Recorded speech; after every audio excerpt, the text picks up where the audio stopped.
Hey everybody, welcome back to Backlog Banter. I'm your boy Abram, joined as usual by Tucker Hazel, and we're here today for a delirious but very much interested discussion.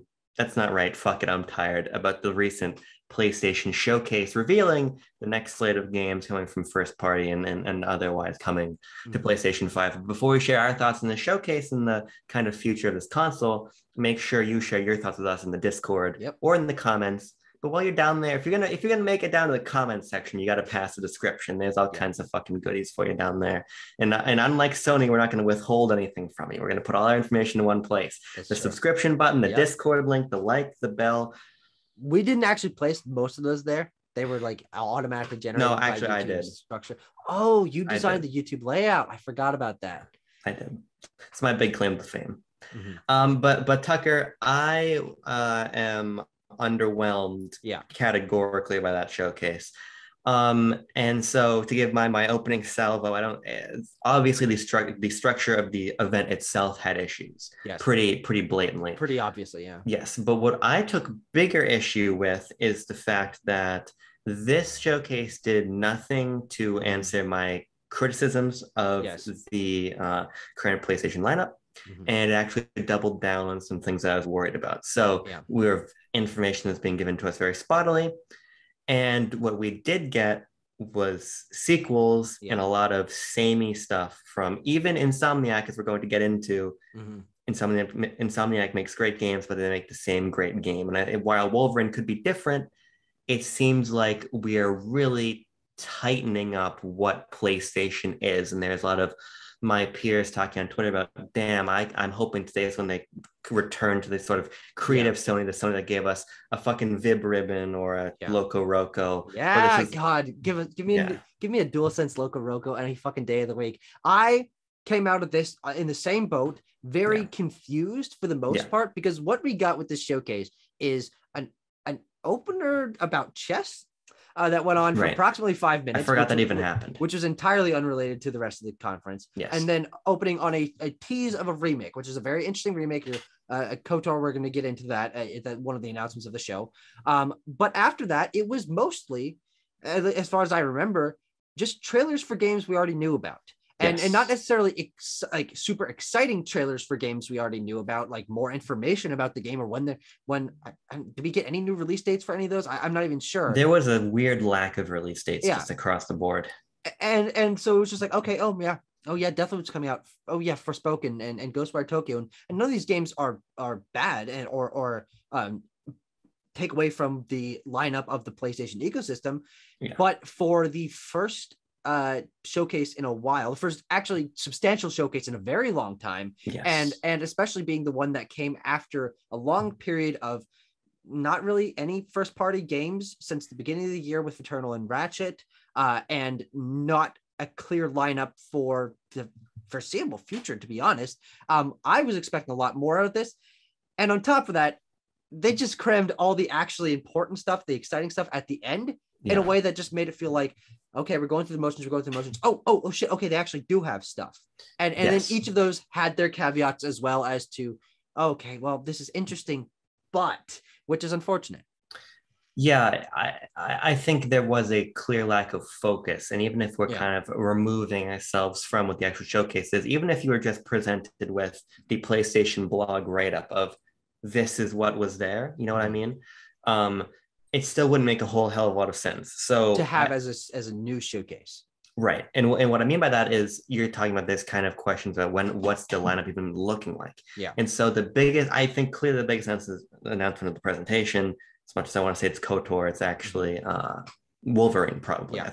And that's easily the most exciting game announced today. It's the only new first party IP that we got today. Right. And even that, it's like asterisk because it's Yeah. Marvel, asterisk because it's Insomniac Yeah. making the Marvel game. But the point is, that is not going to launch until 2024 Yeah. pretty clearly. God. Because Because the only release date we got today was that Marvel Spider-Man 2, which was a very exciting and very unexpected yes, trailer, yes, is coming in 2023. 2023, and we were thinking Which to makes ourselves, sense, honestly. Like, no, I'm not criticizing right, Insomniac for that. right.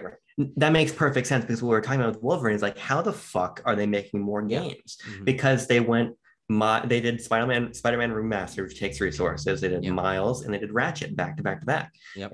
And of course, you had the first Spider-Man, all of its DLC 2018, I think, carried in 2019. Yeah. But the answer is that they're making the same number of games. We're just learning about them so ungodly early. Yeah. And what that tells me, Tucker, is that we're maybe in trouble next year too, in terms of having a consistent release calendar. Because we got GT7 release date of March sometime. Not in the thing. Not in the thing that was afterwards. Why? I don't care about Gran Turismo. But if you had a snappy, exciting trailer for that and said, boom, this is what we're starting off our release calendar with next year. But I mean, it was a keep in mind Gran Turismo trailer, and it was a long one, and then no release date. Keep in mind that Horizon Forbidden West is actually first. Oh, that's when is that? February something.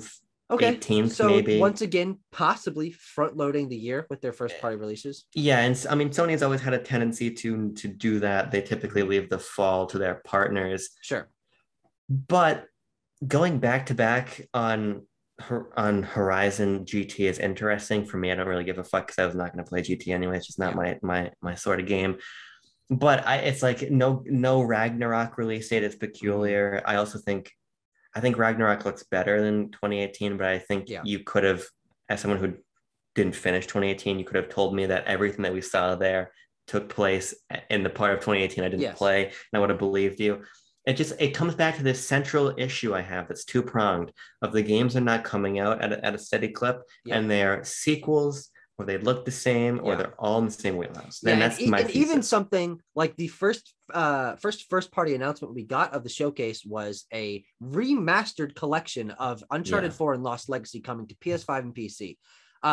As someone who played both those games, both of them great looking games, could not tell if they were remastered. Right. Those games look phenomenal. They probably have a little bit of a boost on PS5 already. The exciting thing, not for me, but for the general public, is that those games are coming to PC, which is cool, and I think that's awesome. But even then, that collection wasn't sold as like a bam, holy shit, it's a collection thing. Is the title, which you said was something Thief's Legacy, something like that. Yeah, coming in 2022. Was not in the presentation. Yes. Why? Why was that not in the presentation? Like, I don't even care that much. Yeah. But you give me a cool new Uncharted logo, Thief's Legacy. Fucking give us artwork of Nate from 4 and Chloe from Lost Legacy, like fucking clashing on the cover or whatever. And I'm like, okay, there's excitement behind that. Yeah. But and the other thing about that is, well, I think obviously the biggest thing it's going to gain from being on PS5 is 60 frames. People have been wanting a 60 frames patch for Uncharted 4. I'm assuming Lost Legacy is also 30 then. So that's going to be interesting. I don't really give a damn. But I think, Tucker, I'm reminded of Pikmin 3 Deluxe. Okay. And the reason being is because this collection isn't coming out until next year. Yeah. When Pikmin 3 Deluxe got announced, like literally like 5 months prior to its release, it telegraphed to me, which ended up being true, that Nintendo's year was light. Sure. And they're just putting like things checkpoints for someone to buy. Yeah. Yeah, they're putting checkpoints. They're trying to build you a roadmap. And the roadmap I'm building towards is not only more Uncharted when I'm having trouble with how everything is homogenizing, it's the same Uncharted, and I'm supposed to be anticipating that. Yeah. I don't think so. I don't think so. Mm-hmm. So I honestly, Tucker, I'm being honest with you, I want to talk about Star Wars, and then I don't really have a whole hell of a lot else to say. Yeah. I will say that there were a lot of peculiar absences from this showcase. Sure. I think you can explain some of them away, like Final Fantasy 16 is, for me, maybe the most interesting PlayStation 5 upcoming exclusive. I really am excited about that. Yeah, probably same here. Wasn't there, but you could say, and it's probably going to be at Square's TGS. Yeah. In a couple weeks, especially considering they showed Forspoken, which seems a little bit more Western than something like Final Fantasy 16. It's obviously going to be more tailored towards Japan. By the way, I sucked terribly last night in this presentation. You're doing fine. Not taking me down. You're doing fine. But what I wanted to say is the big one, the big kahuna, two of them. First of all, PlayStation erroneously tweeted out an announcement that they had acquired Blue Point. Oh, when was that? The day That that was they a announced they while bought ago. Housemark, the Japanese account tweeted out a promotional image of saying that they bought Housemark. Blue Point. Blue Point, yes. Housemark is already acquired. They acquired a new studio yesterday as well. Yes, Yeah, Firestorm or something. something. But so where was that? Yeah, Where is Blue Point? Rumor has it that Blue Point is doing Metal Gear Solid yeah. remake, which would just make me coom all over the place. Mhm. But why didn't we see that? Obviously, you don't make a graphic saying you announced a studio and it's the wrong studio, you know. Mhm. But the other the Someone's just fucking messing with PNGs and like, wouldn't it be funny? wouldn't it be funny if you lost your job for doing that? But the big one, Tucker, obviously, is Hassan Karaman's fucking living perpetual nightmare, which is abandoned. Yeah. That seemed like a lock for this showcase. And now Honestly, I didn't feel that way yeah, because it had been so anomalous in terms of its announcement and there not being information, even though there was yeah, confirmed to be information coming out, and that just did not happen. I didn't right. think that there'd be a normal game trailer in a normal thing. Whatever shit is going on behind the scenes for that, I feel like they wanted it to be special, and I don't think dropping Sure. it in here would have fit that Well, game's MO. I think I mean the reason I thought it was going to be there is because the real time trailer app, which is fucking ridiculous scam, as I downloaded and found out firsthand, said imminently that the full first trailer was coming and then Yeah, a playable demo. sure. And so if we're following along the logic that I think makes sense, and now is for me is on shaky ground that this is actually a PlayStation Productions joint, you would assume that that would then be in the big stinger Sure. showcase, Sure. Good right? point. And then you can get the thing rolling and say, oh, check back at the real-time app because then we're gonna have the full trailer and then we're gonna Yeah. have the playable teaser, which they said we're gonna have. Obviously, that didn't happen. So there's just a lot of question marks. Mhm. Um, Star Wars. Do you want me to talk about it for a minute? Can I go off? It doesn't really Say influence say me. it, say it, say it, say it, Yes. say it, say it, say it, go off, King. Go off, King. So here's the deal about Star Wars KOTOR remake.